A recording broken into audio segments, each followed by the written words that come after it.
सुरुवातीलाच महत्त्वाची बातमी आहे कांदा उत्पादकांसाठी। आधीच देशामध्ये कांद्यावर 20% निर्यात शुल्क असल्याने कांदा उत्पादक शेतकरी त्रस्त आहेत आणि आता या शेतकऱ्यांची चिंता आणखी वाढली आहे। बांगलादेशने आजपासून कांद्यावर 10% आयात शुल्क आकारायला सुरुवात केली आहे। परिणामी एकाच दिवसात कांद्याच्या दरात 300 ते 500 रुपयांची घसरण झाली। कृषी उत्पन्न बाजार समिती लासलगाव आणि येवला या बाजार समित्यांवर देखील याचा परिणाम झालेला आहे आणि या संदर्भात कांदा उत्पादक शेतकऱ्यांसोबत बातचीत केली आहे आमचे प्रतिनिधी सुदर्शन खिल्लारे यांनी। सर्वात मोठा कांदा आयातदार देश असलेल्या बांगलादेश सरकारनं भारतीय कांद्यावर 10% आयात शुल्क आकारण्याचा निर्णय घेतलेला आहे। त्याआधी केंद्र सरकारने जो 20% निर्यात शुल्क लावलेला आहे त्यामुळे कांदा दर आधीच सुधरत नव्हते। इकडून तिकडून कांदा दर सुधारायला लागल्यानंतर बांगलादेश सरकारने आणखी आयात शुल्क लावल्यानं कांदा दर येवला लासलगाव कृषी उत्पन्न बाजार समितीमध्ये 300 ते 500 रुपयांनी कोसळलेले आहेत। आपण या काही शेतकऱ्यांसोबत बोलणार आहोत। दादा, काय नेमकं 2 दिवसापूर्वी कांदा दर काय होता, आज या आयात शुल्काच्या निर्णयामुळे काय दर झाले? 2 दिवसापूर्वी 2250 हे दर होते, तर बांगलादेशने 10% आयात शुल्क लावला आणि त्यात बी आपल्या भारत सरकारने 20% निर्यात शुल्क लावलेलं आहे। त्याच्यामुळे 10% लावल्यामुळे पुन्हा 400-500 म्हणजे 1600-1700 रुपये आज कांदा विकतोय आणि शेतकऱ्यांचा चांगला माल बी कमी भावात गेलेला आहे, जे शेतकऱ्याला अपेक्षा होती। तुम्हाला जो शेतातून तुम्ही आणता इथं विकतो, परवडतोय का सध्या कांदा? परवडत नाही सध्या। काय कारण आहे त्याला? कारण कालच 2500 रुपये मार्केट होतं, आज डायरेक्ट 1700-1800 वर झालं। बांगलादेशच्या निर्णयाचा काय परिणाम झाला? कांद्याचे दर कोसळले का?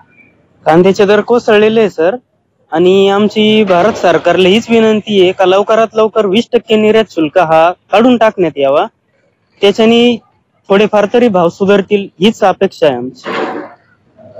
आपल्या भारत सरकारला ही विनंती आहे की जे आधीच 20% निर्यात शुल्क लावलेलं आहे ते त्वरित हटवावं, कारण की या निर्णयाचा थेट परिणाम कांदा उत्पादकांवर झालेला आहे आणि कांदा उत्पादक शेतकरी प्रचंड चिंतेमध्ये आहे।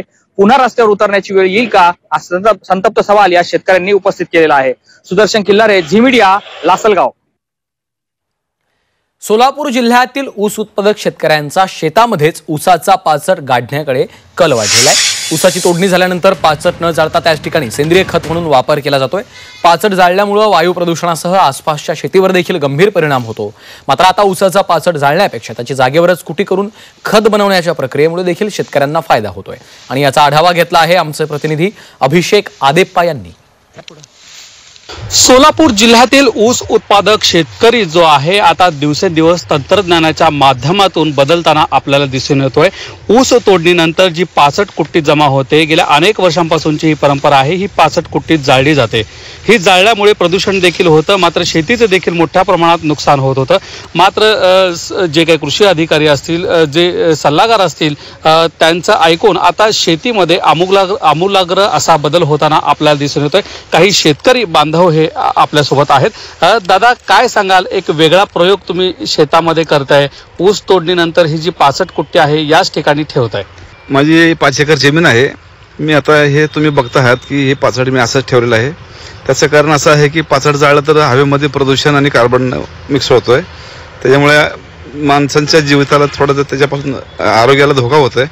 ह्याच्यासाठी आम्ही काय केले, शेतीत खताचा हे पाचट नाही जाळल्यावर खत होतो ह्याचा, आणि दुसरी गोष्ट हे तण जे येते ते तणासाठी चांगलं आहे, हे तण येणार नाही वरती, उत्पन्नात आपल्याला चांगली भर पडू शकते, उत्पन्न वाढू शकते।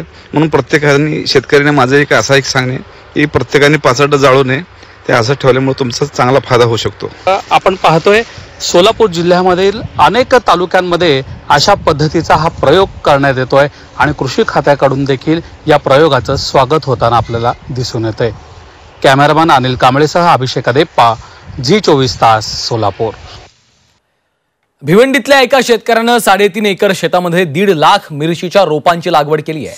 मात्र बदलत्या हवामानामुळे रोपांवर रोगांची लागण होतीये, त्यामुळे शेतकऱ्यांना पिकांवर औषध फवारणी करावी लागते आणि या संदर्भात शेतकऱ्यांशी बातचीत केली आहे आमचे प्रतिनिधी उमेश जाधव यांनी।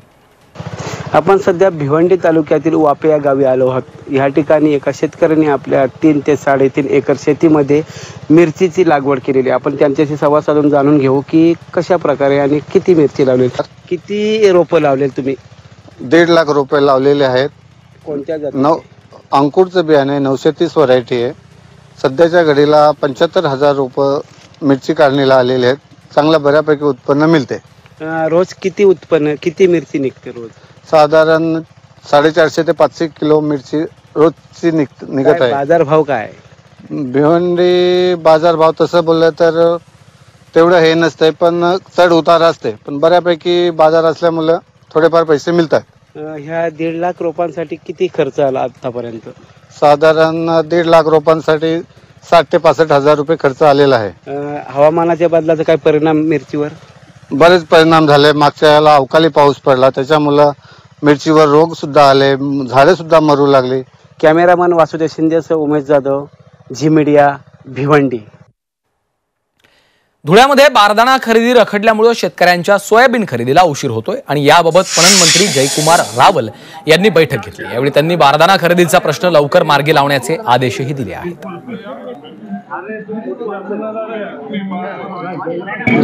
काही व्यापाऱ्यांनी जे बारदान सप्लाय करतात त्यांनी संघटना करून बारदान कशी महाग मिळेल, 57, 58, 60 रुपये कसं मिळेल असा एक प्रकारचा एक टीम तयार केली. ती टीम फोडण्याचा आमचा प्रयत्न त्याच्यामध्ये चालू आहे आणि काही सूचना मी काल संध्याकाळी निघताना काही सूचना आमच्या पणनच्या सचिवांना आम्ही दिलेल्या आहे आणि त्या माध्यमातून आता जे आलेलं टेंडर आहे त्याच्याबरोबर जे काही नेगोशिएट होईल ते तात्काळ त्याच्यामध्ये ऑर्डर दिली पाहिजे. नवीन टेंडर काढून चर्चा करू, एक एक दिवस महत्वाचा आहे आणि म्हणून शेतकऱ्यांसाठी 5-25 लाख रुपये इकडे तिकडे मी सांगितलंय की तात्काळ मंत्री म्हणून मी सूचना देतो की टेंडर जे आहे ते कमीत कमी किमतीमधलं वर्क ऑर्डर दिलं पाहिजे. बारामतीमधल्या कृषी प्रदर्शनामध्ये इस्रायलमधील ठिबक सिंचनासारखे ठिबक सिंचन शेतकऱ्यांना पाहायला मिळालं आणि या ठिबक सिंचनाचा वापर आणि सिंचनाचे अनेक फायदे देखील यावेळी सांगण्यात आलेले आहेत आणि याचा आढावा घेतला आहे आमचे प्रतिनिधी जावेद मुलानी यांनी. शेती क्षेत्रामध्ये प्रगत असलेल्या इस्रायलची जी पद्धत आहे ठिबक सिंचन, तीच पद्धत आता भारतातील बारामती येथील केव्हीके या कृषी प्रदर्शनामध्ये आपल्याला पाहायला मिळणार आहे. आणि ही कशा पद्धतीची पद्धत आहे, काय वापरलं गेलेलं आहे, याच्यासाठी आपल्या बरोबर आहेत करंजे सर. कशा पद्धतीने हे जे आहे ते तंत्रज्ञान वापरण्यात आलेलं आहे? सर, हे सायपन पद्धतीने चालणार म्हणजे ग्रॅव्हिटी इरिगेशन पद्धत आहे. हे इस्रायलचं तंत्रज्ञान आहे. आज अशी समस्या आहे शेतकऱ्यांची की लाईट असल्याशिवाय ड्रीप चालत नाही किंवा प्रेशर असल्याशिवाय ड्रीप चालत नाही. त्याला फिल्टरची गरज नाही. नदीच्या वरील मोटर असेल किंवा डायरेक्ट तुमचा कुठलाही पाण्याचा सोर्स असेल त्याच्यामधून आपण हे पाणी घेऊ शकतो. आणि ह्याला इजर लॅटरल इकडून उतारापासून हे चढापासून उताराकडे जर क्षेत्र असेल तर एक लॅटरल 700 फुटापर्यंत चालते.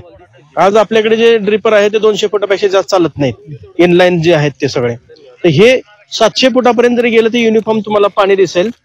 याला इलेक्ट्रिसिटीची गरज नाही. उंचावर टाकी भरून ठेवल्यानंतर पाणी ते ऑटोमॅटिक जेवढे रिक्वायरमेंट आहे तेवढी टाकी भरून ठेवलं तर आपोआप पाणी जाणार आहे. आज ही टेक्नॉलॉजी एवढी सोपी आहे की ह्याला लावल्यानंतर आपल्याला फक्त उंचावर पाणी असणं गरजेचं आहे. आणि जोडण्याची जी पद्धत आहे ती विशिष्ट आहे. एकदा जोडल्यानंतर त्याच्यामध्ये लॅटरलला जो एरो दिलाय तो सबमेन पासून या विरुद्ध दिशेला जर असेल तर ती सिस्टम व्यवस्थित चालते. त्याचा फ्लोचा डिझाईन जो आहे तो पण त्या पद्धतीने केलेला आहे.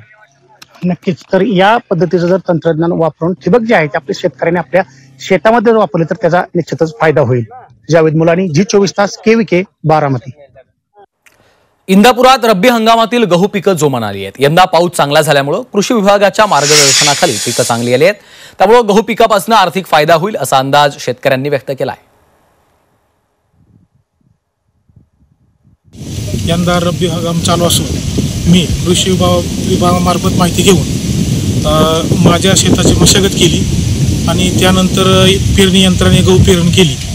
त्याच्यामुळे गहू पेरणी यंत्र केल्यानंतर मी भिजवून काढून त्याला तणनाशक मारून पुन्हा त्यांनी जी जी माहिती सांगितली, टॉनिक मारा, ही फवारणी करा, ती फवारणी करून मला आता सध्या भरपूर समाधान वाटतंय. कारण माझा 1 एकर गहू आतापर्यंत चांगल्या जोमात आहे आणि ह्या वर्षी मला आर्थिकदृष्ट्या फायदा जास्त होईल.